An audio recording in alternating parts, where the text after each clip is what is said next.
No, they don't have any of that stuff. We're just trying to find a place for you to land safely.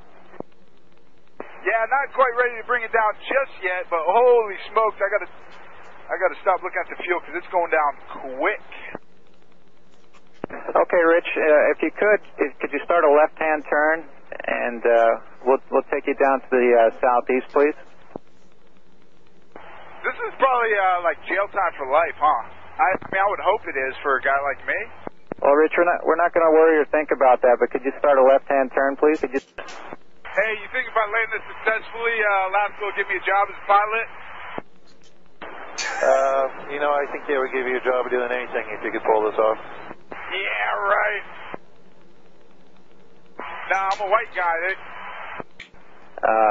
If you wanted to land, probably the best bet is that runway just ahead and to your left. Again, that's McCord Field. If you wanted to try, that might be the best way to set up and see if you can land there. Or just like the pilot suggests, another option would be over Puget Sound into the water. Dang, did you talk to McCord yet? Because I don't think I'd be happy with you telling me I could land like that, because I could mess some stuff up. Well, Rich, we already talked to him, and just like me, what we want to see is you not get hurt or anybody else get hurt. So like I said, if you want to try to land, that's probably the best place to go. Hey, I want the coordinates of that orca with the, the mama orca with the baby. I want to go see that guy.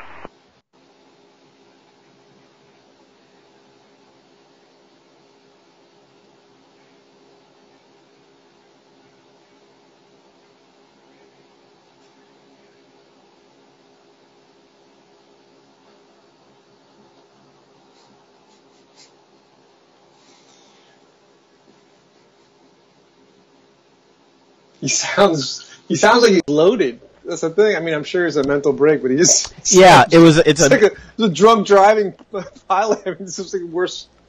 Yeah, basically. He's so happy. Yeah, but he goes in and out of different states, and in some of the, I'm not even entirely sure people can hear me or us in the beginning of this. But he's bouncing in and out of these states, and at some parts which we didn't hear, which they may have edited out. He apparently at some point sounded really frustrated and anxious and all these different things. But some of the highlights of that is he's like, they're talking in airlineese, and he's like, yeah, that's all mumbo jumbo. I have no idea what all that means. I wouldn't know how to punch it in. He talks about flying this aircraft, learning from simulation games, but no idea how to land it. And he's like, yeah, I'm not quite ready to bring it down just yet, but holy smokes, I've got to stop looking at the fuel because it's going down quick.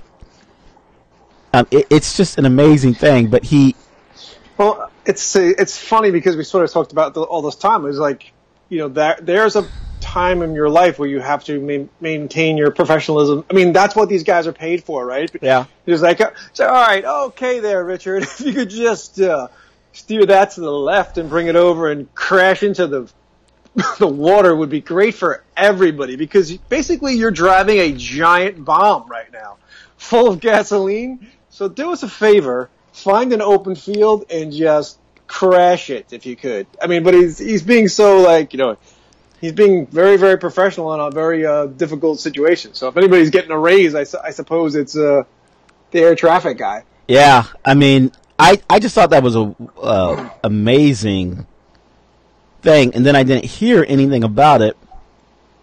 It really, I couldn't figure out if that was my timeline or if it was more people weren't trying to report on it. But I would imagine it's all over everything, ABC, NBC, but I don't watch any of that stuff, Fox, anything. So anyway, that's just my little human interest thing. And the way he was talking about, hey, maybe the higher ups will start to pay attention to their employees.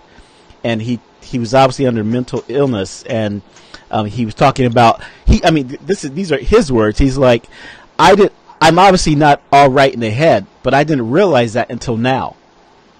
I mean, and then many things we didn't hear, him being anxious and everything else, which they cut out, and it was, to me, it was amazing if you just hear the whole audio.